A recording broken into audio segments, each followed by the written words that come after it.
The night before D-Day, waiting for dawn in 1944.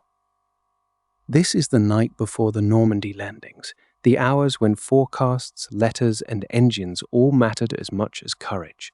We follow that night from a lamplit room where meteorologists weigh a narrow break in the weather, to airfields where paratroopers wait beside rain-streaked aircraft, to a channel filled with darkened convoys moving by signal alone.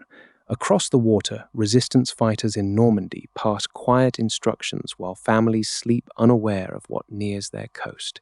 As dawn approaches, landings scatter into confusion, and the first fragments of news reach distant headquarters. By morning, no one yet understands the full shape of what has begun. Bahoni, if this hushed hour of forecasts and hard decisions feels like your kind of place, leave a comment with the weather detail you find most tense to imagine, and consider liking or subscribing for more restful history. By the late afternoon of the 4th of June, 1944, the maps spread across the table at Southwick House told a discouraging story. Group Captain James Stagg, Chief Meteorological Officer for the invasion, had already delivered one grim briefing to General Eisenhower and the assembled commanders. High winds, rough seas, and low cloud made the original assault date impossible. Landing craft would founder in the swells. Aircraft could not find their drop zones through cloud that thick. The invasion, planned and rehearsed for months, had to wait, at least a day, perhaps longer. No one in that room needed reminding what a longer delay might cost. The right tides, the right moonlight, and troops already primed for battle would not align again for weeks. The room itself was plain for what it held that night, a requisitioned country house with its ordinary furniture pushed aside for charts, telephones, and teacups gone cold. Under lamp glow, staff officers bent over handwritten notes and wind reports gathered from ships, aircraft, and stations, scattered from Iceland to the Azores. It is easy to picture papers rustling and pencils tracing isobars, though no transcript survives of exactly what was said hour by hour in that room. What is certain is that comparisons were made again and again of where the clouds might thin and where the wind might finally ease enough to matter. Stagg's team believed they had found something narrower than relief, but more than nothing, a gap of roughly 36 hours in which conditions might improve just enough to act. Cloud cover was expected to thin to about half the sky, with a base near 2,000 feet, high enough for bombers to see their targets and gliders to find open ground. Winds might ease to somewhere between 15 and 18 miles an hour, still rough for men climbing down nets into landing craft, but no longer impossible. It was not the weather anyone had hoped for months earlier. It might, however, be the only weather this invasion was ever going to get. That evening, senior commanders gathered again for what would become known afterward as the final briefing. Aides moved between rooms carrying coded signals and folders of updated reports, each one a small piece of a picture no single person could see whole. The tension in that space must have been considerable, though softened by discipline into level voices and careful questions rather than raised ones. Every officer present understood that whatever was decided here would be relayed within hours to ships already loading, to aircrews checking their machines, and to paratroopers packing equipment they hoped they would not need in a fight for their lives before the next dawn. Eisenhower listened. By most accounts, he was a man who absorbed information patiently before deciding, and this was not a decision suited to hesitation of any kind. The forecasters were not promising good weather. They were promising weather that might be good enough for a window that would not hold open long. Postpone again, and the fleet already massed in southern England risked discovery by German reconnaissance, risked losing the crucial edge of surprise, risked the whole undertaking collapsing into weeks of renewed waiting while enemy defenses along the coast only grew stronger. In the early hours of the 5th of June, a second and final meteorological briefing took place. The exact wording exchanged in that room has never been settled with certainty, and later retellings disagree on Eisenhower's precise phrasing when he gave his answer. What the historical record agrees on is the outcome itself. Eisenhower accepted the imperfect forecast, weighed the danger of further delay against the danger of going forward, and ordered the invasion to proceed on the 6th of June. Near midnight, in a smaller and more cramped room lit mostly by desk lamps and the low glow of signal boards, that decision was passed down the chain of command. It rippled outward faster than the men making it could easily picture, from headquarters to airfields to harbors to ships already swinging quietly at anchor in gray water. Somewhere in that transmission, a military machine larger than any assembled before it shifted, almost silently, from waiting into motion. It would be wrong to describe this moment as triumphant. There is nothing of victory in accepting a marginal weather window under pressure. It was closer to a hard, deliberate kind of trust, the acceptance that no further information was coming, that the charts and readings had already said what they could say, and that tens of thousands of men could not be held in limbo forever without a cost of their own. Delay carried its own danger, measured not only in secrecy but in the nerves of soldiers already loaded onto ships and aircraft, committed in spirit if not yet in body to a crossing still hours away. Stagg's forecast has since become one of the most consequential in military history, not because it promised calm seas, but because it promised just enough to risk. Historians examining that decision return again and again to this same distinction. The invasion did not go forward because the weather turned favorable. It went forward because the weather turned survivable, and the men responsible judged survivable to be the best this narrow window would ever give them. Behind those making that decision stood thousands more who had no part in reading isobars or arguing over cloud height, who simply waited to learn whether tonight was the night. As the order passed outward through headquarters and toward the coast, those waiting men turned to smaller, more personal tasks to fill the last uncertain hours. Letters were left half-finished on bunks and tables. Meals were eaten without much appetite, then eaten anyway because there might not be another hot one for some time. Equipment was checked once more, not because it truly needed checking again, but because busy hands are easier to carry into darkness than empty, waiting ones. This is the night before the Normandy landings, the hours when forecasts, letters, and engines all mattered as much as courage. We follow that night from a lamplit room where meteorologists weigh. The order to proceed had gone out, but an order does not fill an evening by itself.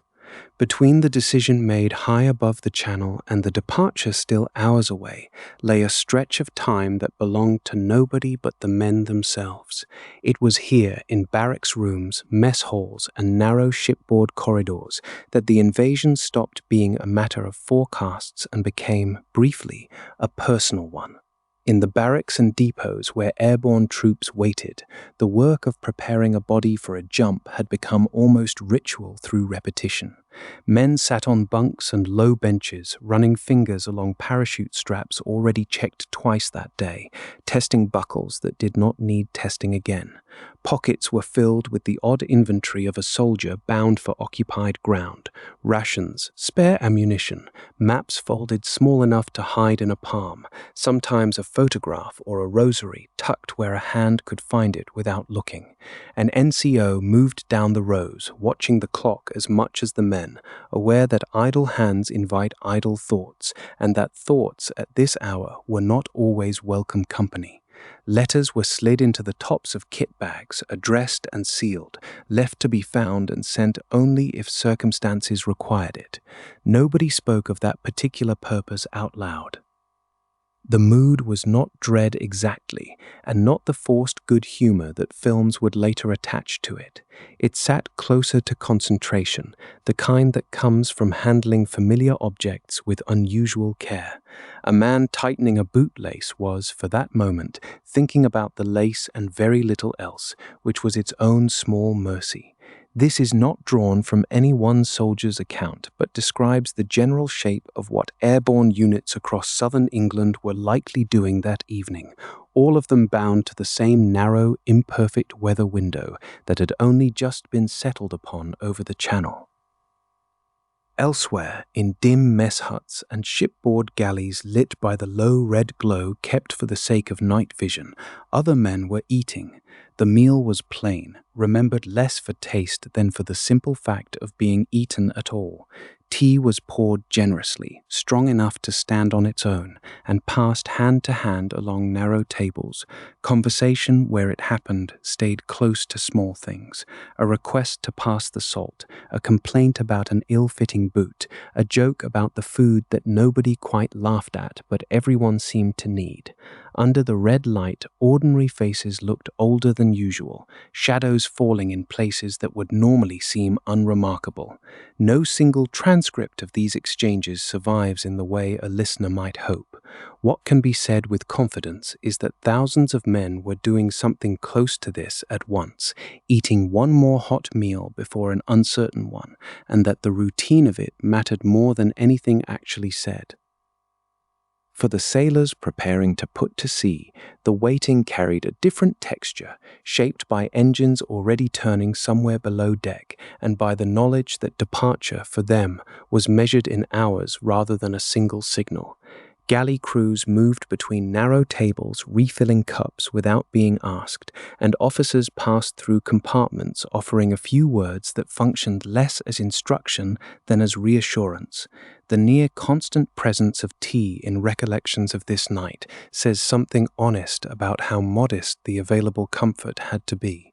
It could not calm a channel crossing or soften what waited on a beach, but it could occupy 10 minutes, and 10 minutes spent on something ordinary is not nothing when the alternative is sitting with nothing at all. The night's quieter corners, away from the mess tables and equipment racks, individual men found space at a small table or the edge of a bunk to write.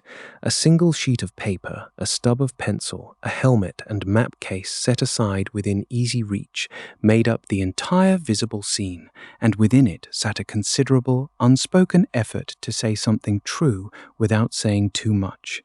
The letters that survive from nights like this tend toward the practical rather than the dramatic. Instructions about money owed or saved, brief expressions of love, requests to look after a parent, a sibling, sometimes a dog left behind. Historians are careful not to treat any single surviving letter as representative, since so many were lost, destroyed, or simply never finished. But the pattern across those that remain is consistent enough to describe honestly here as ordinary rather than exceptional, the small, steady language of people trying to be brave without announcing it. What stands out across barracks, galleys, and quiet writing tables alike is that none of this activity actually resolved anything. Checking a strap already checked did not make the crossing safer. Finishing a letter did not guarantee it would ever be read under the circumstances intended. Drinking tea did not steady a channel already known to be difficult, nor did it answer the deeper uncertainty pressing on every unit that evening, the plain not knowing of what waited on the far coastline and how much of the careful planning drawn up in warm, dry rooms would survive first contact with sand, hedgerow, and gunfire. But these small actions did something almost as necessary. They gave restless hands and overworked minds a task just large enough to finish, and finishing small tasks let the hours pass without becoming unbearable. By the time equipment had been checked for what felt like the truly final time, meals cleared away, and letters folded into pockets or handed off for safekeeping, the practical work of preparing individual men was essentially done. What remained afterward was the waiting itself, now stripped of the small chores that had briefly stood in front of it. Officers moved among their units, delivering last instructions in a tone kept deliberately even, offering little beyond confirmation that the plan, as briefed days earlier, still stood as written. Men listened without much comment, since there was little left to ask that had not already been asked and answered in briefing rooms. For the paratroopers specifically, that plan now depended on aircraft waiting somewhere nearby, engines silent for the moment, ground crews and flight crews moving through their own quieter version of the rituals just described. Kit had been checked, letters had been written or left unwritten by choice, and tea had done what tea could do to steady nerves that no beverage was ever going to fully calm. Every strap, every sealed envelope, every half-finished mug pushed aside stood as a small act of readiness against an evening that offered no larger certainty than a forecast window and an order already given. It was toward those aircraft, standing dark and ready at the edges of airfields across southern England, that the men now began to move. The aircraft stood dark and ready, as they had for hours. But now the men who had spent the evening tending small tasks began to move toward them in earnest. Trucks rolled along narrow lanes between hedgerows, headlights masked to slits, carrying paratroopers toward airfields whose names meant little to the men riding in the back, but would mean a great deal to history afterward. At one such field, remembered later by a corporal who kept a diary through those days, the march to the aircraft began around 9 in the evening, the men falling into loose columns under a sky that had not entirely made up its mind about rain. By the time they reached the aircraft, the drizzle had turned steady enough to bead on helmets and darken the canvas webbing of parachute harnesses. Ground crews moved among the waiting soldiers with the brisk patience of men who had done this before, though never quite like this, fitting parachute packs and checking buckles under hooded lamps that threw small cones of red or amber light against the wet grass. There was talk at first, but it thinned as the fitting went on, replaced by the small sounds of straps pulled tight and boots shifting on damp ground. Some men, according to that same diary, paused to look back once more at the English countryside before they climbed aboard, aware without needing to say so that this might be the last ordinary sight of home for some time. The no boarding began not long after, the men moving up through the narrow doors of the transport aircraft with rifles slung and equipment bags bumping against their legs. Inside, a crewman checked names against a loading list, the beam of a small torch sliding down the page and across faces that betrayed less than might be expected of men about to fly into occupied territory. This was a night for lists, of names, of loads, of aircraft numbers, because an operation of this size depended on thousands of such lists being followed correctly in the dark. The corporal's account places his own boarding at 10:30 that night, a detail that fits comfortably within the loose but consistent rhythm reported at other fields, where engines were already being started as the last men climbed aboard. At one field associated with a troop carrier group flying that night, ground crews recorded dozens of engines turning over within the same few minutes, a small mechanical chorus rising across the darkened airfield as propellers began to turn. Aircraft eased out of their dispersal points and rolled, one after another, toward the runway in a patient line, guided by ground crew signals rather than words. It was said afterward, in accounts gathered from men who served there, that base personnel not scheduled to fly gathered near the runway's edge as the first aircraft moved into position, watching in a way that suggested they understood they were witnessing something larger than a routine departure. Whether every airfield saw such gatherings cannot be said with certainty, but the impulse it reflects, the wish to see friends off before an uncertain night, fits naturally with what is known of the mood among ground crews that evening. Inside the aircraft themselves, conversation had mostly stopped by the time the doors were secured. The corporal's diary notes plainly that it was quite dark inside and that there was hardly any talking, a small but telling detail that says more about the mood than any longer description could manage. Men sat pressed close together along canvas seats, weighed down by parachutes, weapons, and the assorted tools of their trade, each carrying roughly the same silence, though for reasons that were surely his own. Some may have prayed, some may have simply watched the small light near the cockpit door, waiting for it to mean something. It is reasonable to imagine such details without claiming to know them for certain, since no single account can speak for every man in every aircraft that night. Not far off, on other stretches of wet ground, glider crews worked through their own version of the same preparation. Wooden gliders sat in loose rows across dispersal areas, tow ropes coiled nearby, their frames slick with rain and their outlines softened by darkness. Men crouched beside them, checking fittings by feel as much as by sight, the work slower and more exacting than boarding a powered aircraft, since a glider's safety depended entirely on ropes and joints holding true once airborne. The historical record here is thinner than for the paratroop flights, and no exact schedule survives for how these glider teams spent their final hour before launch, but the shape of the task, mechanical, careful, and quietly urgent, matches what is known of airborne operations of the period. Back among the transport squadrons, the moment of departure arrived close to 11 o'clock. At one field, the lead aircraft is recorded as beginning its takeoff roll at 6 minutes past 11, while 10 or 15 minutes of fading daylight still lingered behind the clouds, a small reminder that early June nights in that latitude did not fall as fully dark as the mood inside the aircraft might suggest. Engines that had idled and coughed now rose to a steady roar, drowning out whatever conversation might have remained among the men strapped into their canvas seats. One after another, the heavy shapes lifted from the runway, climbing slowly into a sky already thick with cloud and the promise of worse weather waiting over open water. For the men inside, the noise of the engines now filled the space that waiting had occupied only minutes before. There was no more marching, no more equipment checks, no more standing in loose lines under drizzle. Only the vibration of the airframe, the pull of straps against shoulders, and the knowledge, unspoken but shared, that the operation so long prepared for had finally, irreversibly begun.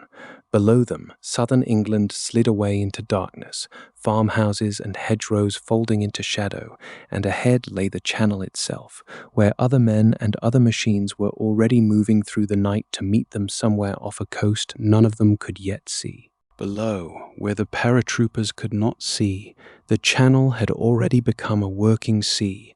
Hours before the first aircraft lifted off, minesweepers had gone out ahead of everyone else, wooden-hulled and unglamorous, to do the one job that made the whole crossing possible. They swept channels from the southern English ports out to a rendezvous point at sea, a place given the plain designation Point Z, and from there they cleared 5 separate lanes running on toward the coast of Normandy. Without that work, the idea of moving thousands of vessels through blacked-out water was not bold so much as reckless. With it, the crossing became something closer to a system, a set of rules that thousands of strangers could follow at once without ever seeing one another clearly. Each lane, by design, ran about 400 yards wide, marked at intervals of roughly a mile by small lighted buoys dropped in the sweeper's wake. It was a modest kind of light, nothing that would announce itself to a distant shore, but enough for a helmsman to hold a course when the horizon offered nothing else to steer by.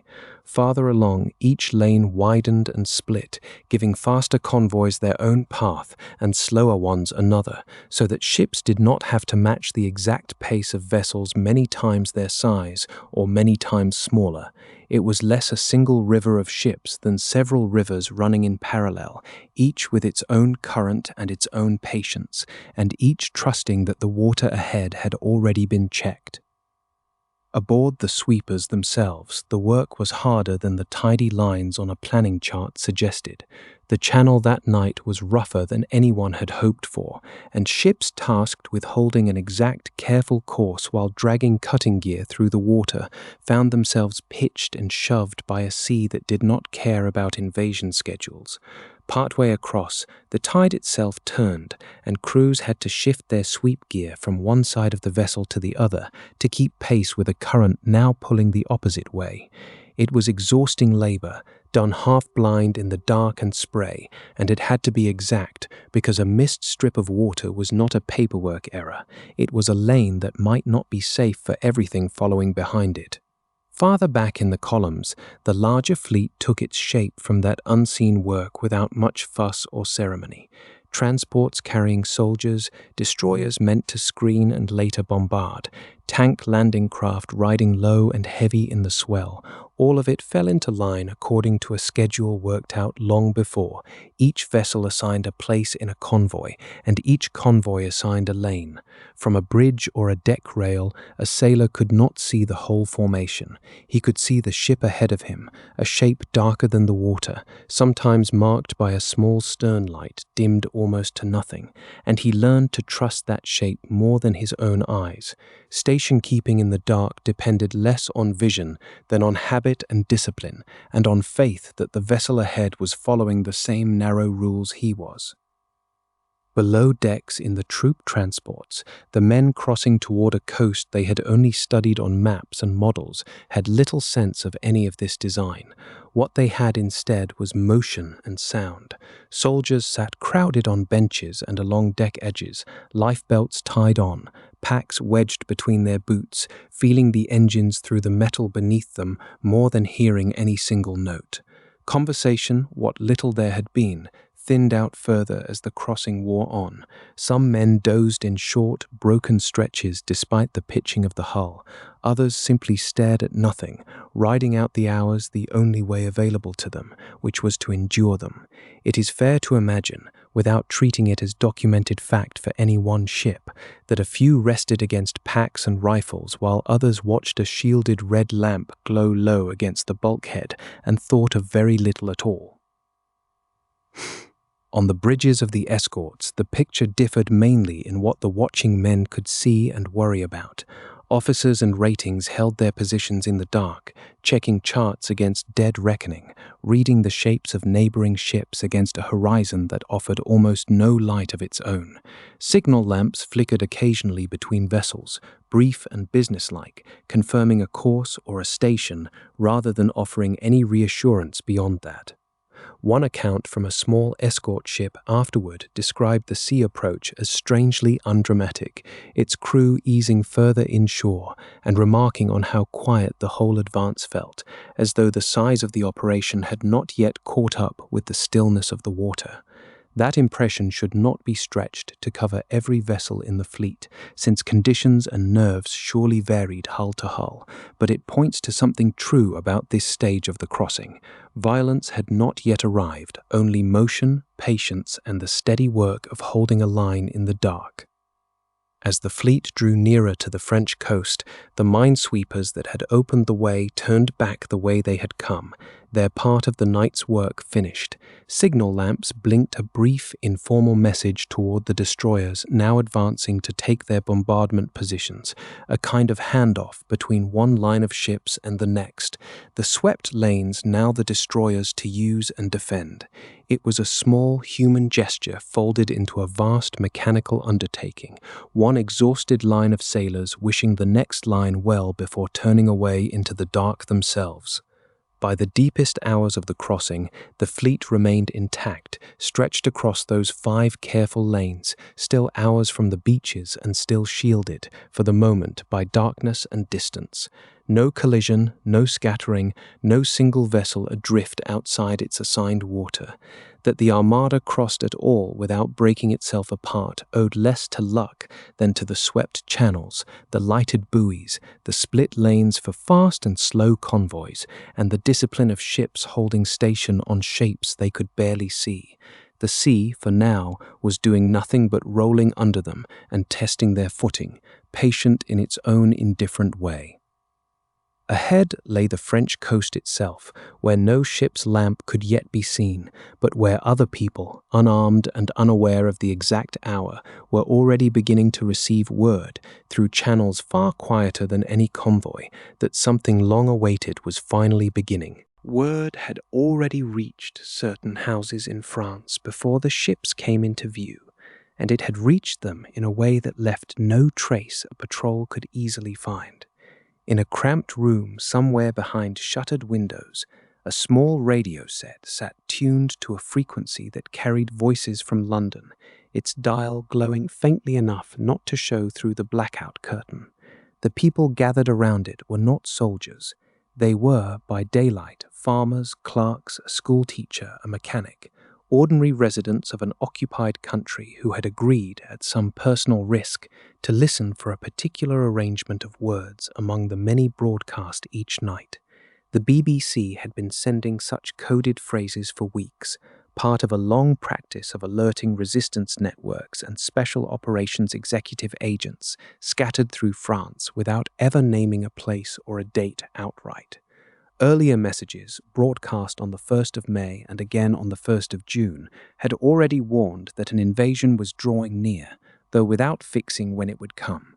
What these listeners waited for now was the second half of a signal whose first half had gone out days earlier, a line of verse that meant, to those who had memorized it, that the moment for action had finally arrived.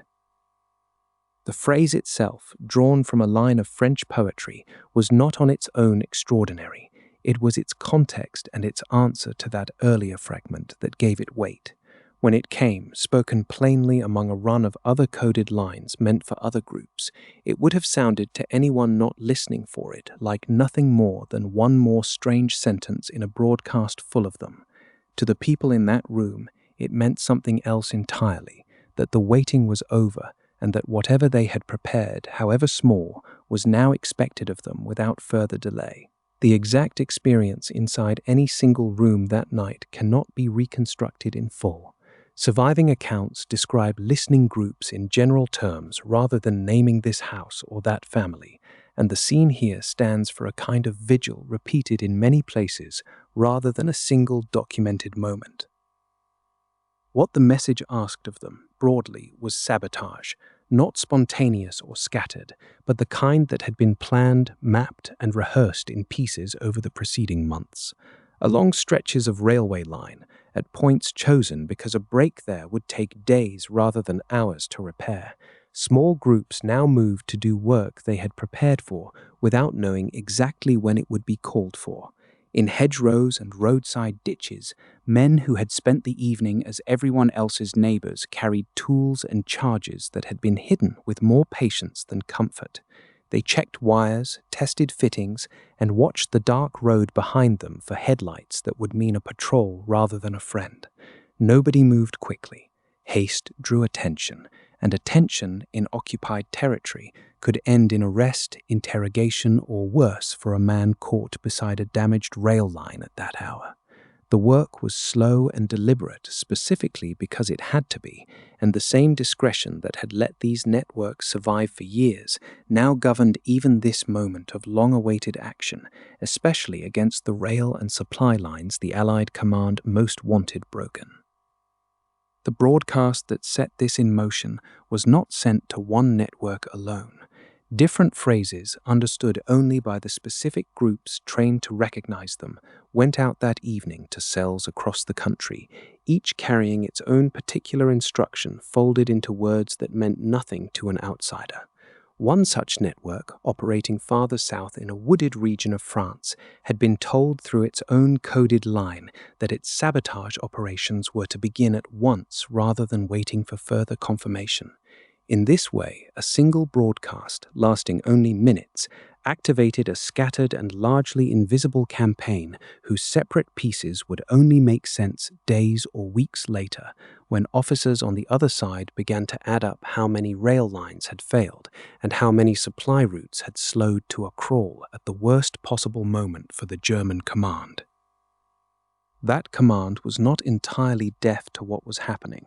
Wireless intercept stations run by German forces monitored BBC broadcasts as a matter of routine, and available accounts suggest that at least one headquarters, well inland from the invasion coast, picked up the message that night and logged it as something out of the ordinary, even if its precise operational meaning was not immediately clear to whoever received it.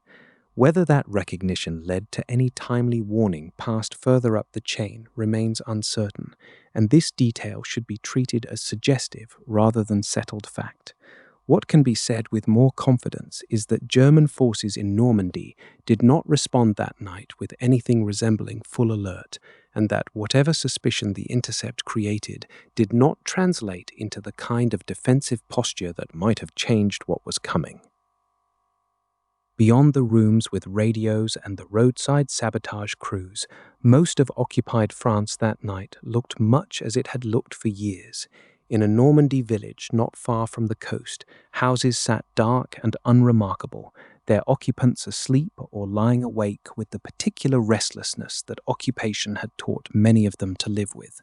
A few kitchen windows still held a thin edge of light where someone sat up late without knowing quite why, beyond an unease they could not name. German patrol vehicles moved through nearby lanes at their usual intervals, their engines the only sound marking the hour, still distant from whatever was gathering unseen offshore. These villagers had no coded phrase to listen for and no instructions waiting to be carried out. They simply lived beside history without yet being able to see it, carrying the ordinary risks of occupation into a night that looked ordinary and was, in fact, nothing of the sort. By the time the last sabotage teams withdrew from their targets and the last listeners switched off their radios, a fragile signal had traveled from a broadcast studio in London into dozens of small, scattered acts of resistance across the French countryside, each one meant to slow German reinforcements when they were needed most. None of it could be seen from the Channel, where the convoys were still working their way through the dark, and none of it would matter to history unless the ships behind them actually arrived. But the message had reached the people it was meant for, in time, and now it was the coastline itself and the hours remaining before first light that would decide what came next. The coastline itself, when it finally came, arrived not as one clean line, but as a series of half-glimpsed shapes beneath low cloud, and for the men crossing it by air, the plan that had governed every hour since the airfields fell away almost at once.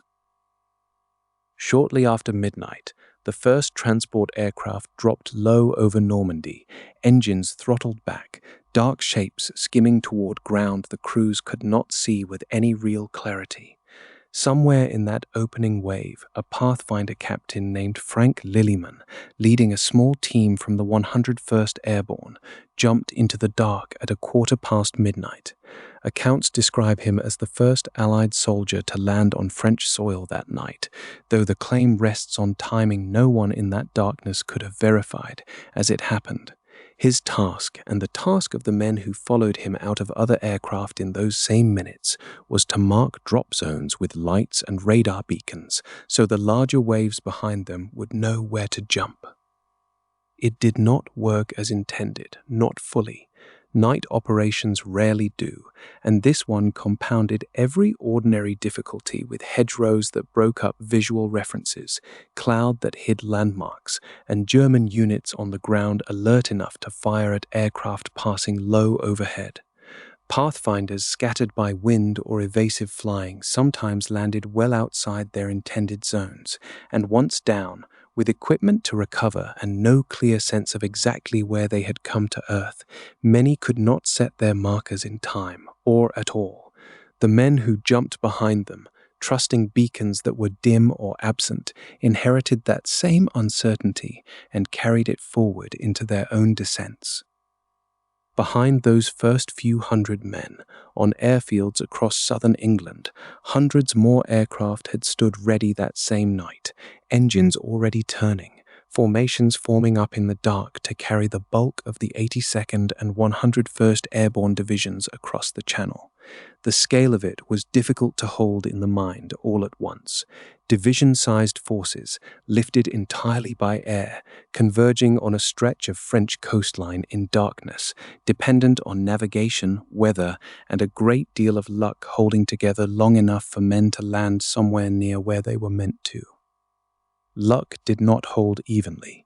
On one drop zone assigned to the 101st, remembered afterwards simply as DZV, the Pathfinder team meant to mark the ground was itself scattered on landing, unable to recover most of its own equipment before the main serials arrived overhead. Troopers who jumped into that darkness, trusting a marker system only partly functioning, came down spread across a far wider stretch of countryside than any planner had intended. Some landed close enough to their objectives that the mission remained recoverable. Others came down far enough away that it would take hours simply to find another soldier from their own unit. The ground itself worked against them in ways no amount of planning could fully solve.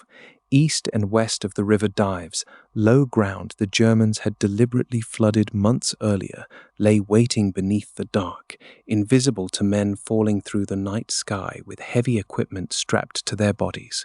Sticks of paratroopers came down directly into that flooded ground, weighted with gear that could pull a man under before he understood what had happened. Equipment was cut loose and abandoned in the water, weapons and radios sinking away in the dark, and some soldiers, disoriented and overloaded, drowned in fields that from the air had looked like nothing more than shadow.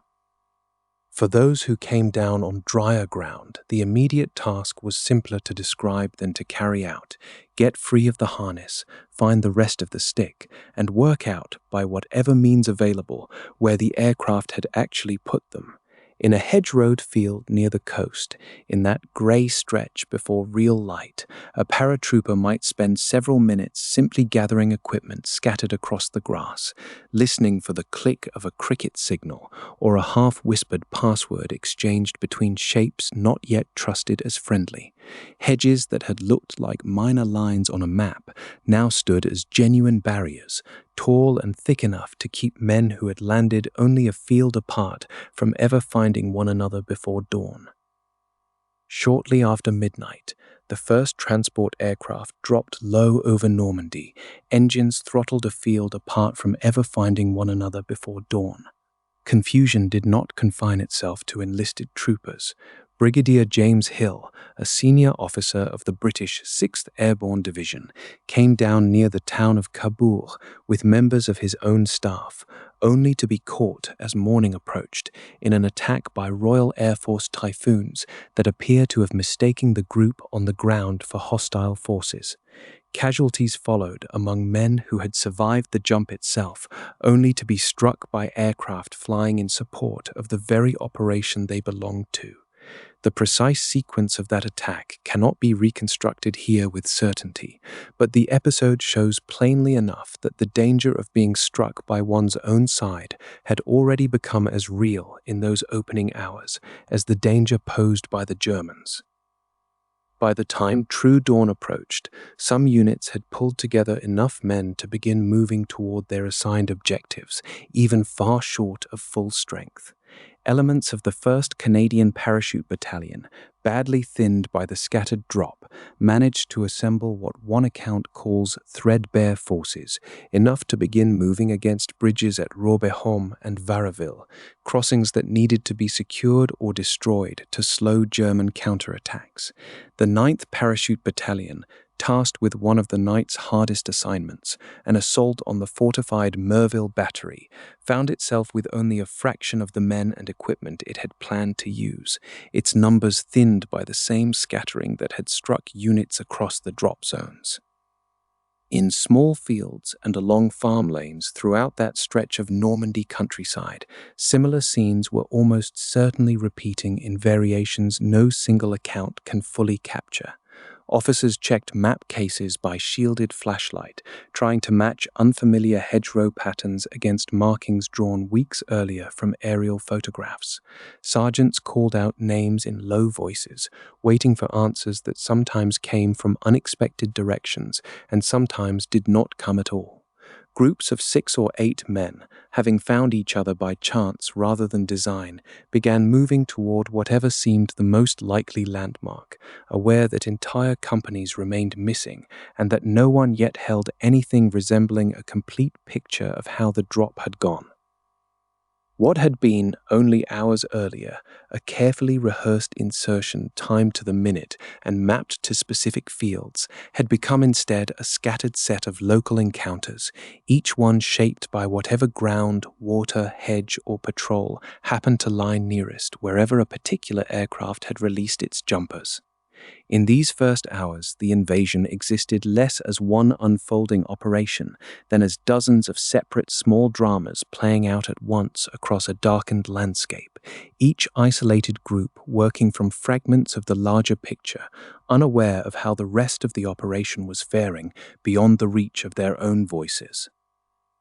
Out over the channel, unaware of exactly how ragged the airborne landings had already become, the ships carrying the seaborne assault continued their approach toward that same unseen coastline, closing the distance with each passing minute toward the beaches where landing craft would soon be lowered into the water. By the time the larger ships had lowered their landing craft into the water, the seaborne assault had stopped being a plan and become a physical fact, measured in yards rather than hours.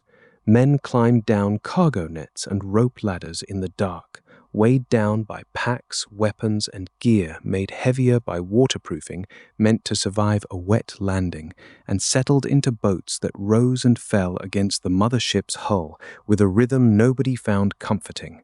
Once loaded, each landing craft pulled away and took its place in a formation that existed mostly in the coxswain's head and in a handful of shapes glimpsed on the water nearby, since there was little light to see anything else by. Inside these craft, space was not something men had, but something they gave up. Shoulders pressed against shoulders, knees against packs, rifles held upright between legs to keep muzzles clear of the men crouched alongside. Benches ran along the sides, and troops sat there in rows, packed close enough that shifting a rifle sling meant nudging the man beside you, while others stood braced along the center where equipment left no room to sit. Some accounts from men who made this crossing describe an odd, transient ease settling over the boat despite everything, a kind of loose-shouldered stillness that came less from calm than from having nothing left to do but wait. That impression, drawn from a handful of first-hand memories rather than from any single account claimed here as universal, fits what made sense for men who had checked their gear as many times as checking aloud, and now had only the sea left to occupy them. The sea did not make that occupation easy. Channel conditions that night were rough enough to be remembered afterward as remarkable even among men accustomed to bad weather, with low, heavy cloud pressing down overhead and a swell that kept landing craft rolling and pitching through their approach. Spray came over the sides in bursts, soaking boots and trouser legs that no amount of waterproofing fully protected, and more than a few men spent part of the crossing simply fighting seasickness, gripping whatever rail or strap was nearest and trying not to think about how much worse the beach itself might be. Diesel engines droned beneath all of it, a steady mechanical note that some men later said became strangely soothing precisely because it never changed, a sound with no opinion about what was coming. Navigation across that final stretch depended on discipline rather than visibility. Several accounts describe assault groups sailing through a marked corridor about a mile wide, its edges indicated by buoys carrying small lights, a lane swept and marked earlier by the minesweepers whose work had made the whole crossing possible. Once full dark set in, craft kept formation not by sight of the coastline, which remained invisible, but by fixing on the dim stern light of the boat ahead, a single low glow that told a coxswain he was still where he needed to be. It was navigation by the barest thread of visible information, repeated boat after boat down the length of the convoy, and it worked well enough that formations mostly held together through a night that offered almost nothing to see by. For the men riding in the well of these craft, that discipline translated into motion without event, an hour that passed less like waiting and more like being carried. Waterproofed weapons rested across knees, ammunition pouches were checked by touch rather than sight, and life belts sat half-inflated at collars in case a craft was hit or swamped before ever reaching sand. Officers moved as best they could between rows of seated men, leaning close to be heard over engines and wind, repeating instructions about landing order, about who went where once the ramp dropped, about staying together on a beach where staying together might prove difficult. None of this required urgency yet. It required only that men remember what they had already been told, since there would be no leisure to explain it again once the boat grounded. Somewhere beyond the landing craft, larger ships had already opened fire, their guns adding a new note to the night that reached the assault boats as distant flashes and rolling sound, rather than anything close enough to feel. Naval bombardment against coastal defenses had begun ahead of the landings, timed to weaken positions the infantry would soon be running toward, and for men in the small boats it existed mainly as evidence that the operation had entered a new phase somewhere out of sight. That distant firing, more than anything visible from the boats themselves, was the surest sign that the waiting governing the entire night was ending in stages, beach by beach, gun by gun, well before any one soldier could have said so with certainty. As the run-in continued, that impression sharpened without any single dramatic moment marking the change. The sky ahead, still low and dark, began carrying the faintest suggestion of grey rather than black, and men who had spent the crossing watching nothing in particular found themselves watching the horizon instead. According to accounts from men who made similar approaches elsewhere along the invasion coast, it was sometimes at a distance of roughly 2,000 yards from the beach that supporting fire from the craft itself, where a boat carried its own light armament, was ordered to stop, since the shoreline had drawn close enough that continued firing risked hitting the very men about to land. At that range, several such accounts described the beach as appearing almost within touching distance, a strip of sand and low structures no longer glimpsed but visibly, undeniably there. That sight changed the character of the wait completely, even though nothing else about the boat's motion had changed at all. Men who had ridden for hours in a kind of numbed, mechanical patience now found themselves gripping weapons a little tighter, watching the shoreline resolve out of grey light into individual shapes, obstacles, low walls, the suggestion of movement that might be German positions or might be nothing at all. Officers called out final instructions over the noise of engines and surf, voices pitched to cut through sound rather than to reassure, repeating landing order and rally points to men who had heard them before and needed to hear them once more. The craft's engine note did not change, and the sea continued rolling under the hull exactly as it had for the previous hour, but everyone aboard understood that waiting, in every sense that mattered, had already ended. Behind them, other boats in the same wave were living through versions of the same minutes, close enough to be seen as shapes on the water, but far enough that no one crew could know exactly how another was faring. Some coxswains held their line more easily than others, some craft took on more spray, and small variations that meant nothing from a distance would matter enormously once ramps went down on sand that was not uniform, under fire that was not uniform either. None of that could be judged yet from inside any single boat. Each one simply kept its place in the line and continued forward, carried by an engine that had not paused since it started, and by a formation that had held, more or less, since the corridor of lighted buoys fell behind in the dark. What came next would happen too quickly and too locally for any one account to capture whole, scattered across many beaches and many boats arriving within minutes of one another, under conditions that varied sharply from sector to sector. For now, it is enough to note that the coastline had stopped being a rumor and become a fact within reach, and that the first landing craft were closing the last few hundred yards toward a shore that would, within the hour, begin sending back word of what was actually happening there. The first landing craft were closing the last few hundred yards toward a shore that would, within the hour, begin sending back word of what was actually happening there. That word, when it came, did not arrive as a single message. It arrived in fragments, carried by radio static and hurried voices, gathered by men whose job was not to understand the whole battle, but simply to write down what little of it reached their headsets. In communications rooms aboard ships and in headquarters across southern England, operators bent over their sets through the last dark hour before sunrise, pencils moving across message pads faster than the sense of the words could always follow.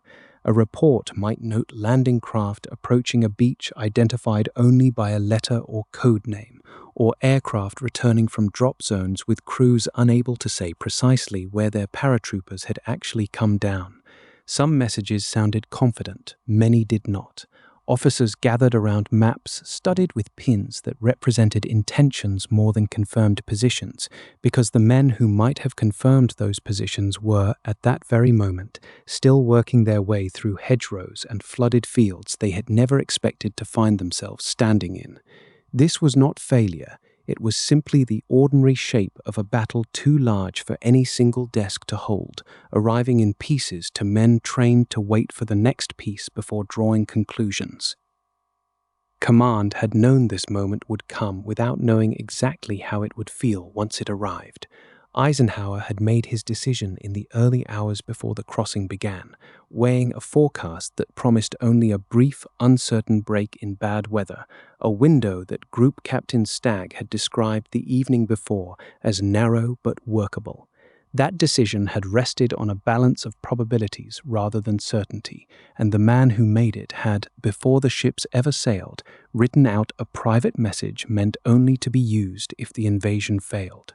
That message was not for anyone else's eyes on this particular morning. It existed simply as an acknowledgement that even the person who gave the order could not yet know how the day would end. Now, as the first reports came in, nothing in them was clear enough to answer that question either way. No single voice on any radio set could yet say the invasion had succeeded. There were only many voices describing many small, local, and unfinished pictures. Farther inland, in villages that had spent the night listening to distant engine noise without knowing quite what to make of it, morning arrived the way it always had, except that it did not feel the way mornings usually felt. Shutters that had stayed closed through the darkest hours began cautiously to open. This detail can only be offered in general terms, since no single household's actions that morning were recorded for history, but the pattern is consistent with what years of occupation had trained people to do: look before stepping outside, listen before speaking, and trust nothing until it had been seen twice.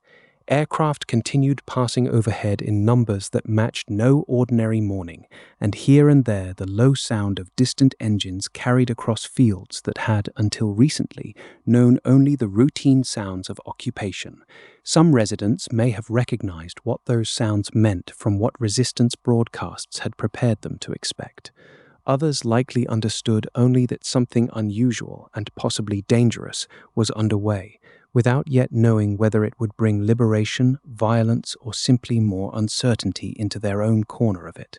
Civilians in these hours held no more of the complete picture than the commanders did. Their knowledge came in the form of noise overhead, movement at a distance, and the private, practical judgment of whether it was safer to step outside or wait a little longer behind a closed door. For the resistance networks that had passed along coded signals earlier that night, this morning was the moment their preparations were meant to matter, though most of them could not yet know whether their small acts of sabotage had accomplished anything beyond the immediate local damage already done. A cut rail line or a disabled junction did not announce its full consequences right away. It simply existed as a fact on the ground, one piece of interference among many, whose true effect on German movement would only be measured in the days that followed, not in the first hours after dawn. For now, those who had carried out the work could only wait, much as everyone else was waiting, for some later sign that it had mattered. Back in Britain, at command posts far from any beach, staff officers gathered around telephones and message boards in a manner made necessary by sheer distance. Reports from returning aircraft crews mixed with fragments relayed from ships still holding station off the French coast, and comparisons were made not because anyone expected a full account this early, but because comparison was the only tool available for narrowing uncertainty. A pilot's account of scattered drop patterns might align, roughly, with a naval officer's account of landing craft reaching a beach later than planned. Neither account, taken alone, told the story of the invasion. Together, slowly, they began to suggest its outline, though even that outline remained partial and provisional, ready to be revised as more messages worked their way back through the following hours. What could actually be known in these first confused hours was far less than history would later assume. Commanders understood that the invasion had been ordered and that ships and aircraft had reached the coast in something close to the numbers intended. They understood that fighting was underway in at least several places based on radio traffic that continued, however imperfectly, to reach them. They did not know how many men had landed safely, how many objectives had already been secured, or how the German response would develop as the day went on. The forecast that had opened this narrow window had been a calculated risk rather than a promise, and the operation itself, now that it was underway, remained exactly what that forecast had implied, a plan carried out under conditions nobody could fully predict, executed by men and women scattered across sea, sky, and shore, each aware of only the portion directly in front of them. This is why the picture that emerges from these early hours resists any single, tidy account. It is built instead from separate threads: a weather officer's cautious forecast, a general's private acknowledgement of possible failure, a paratrooper's account of an unfamiliar hedgerow, a villager's glance through a half-opened shutter, a resistance courier's finished task, a naval officer's report of a beach reached later than hoped. None of these fragments by itself describes the invasion.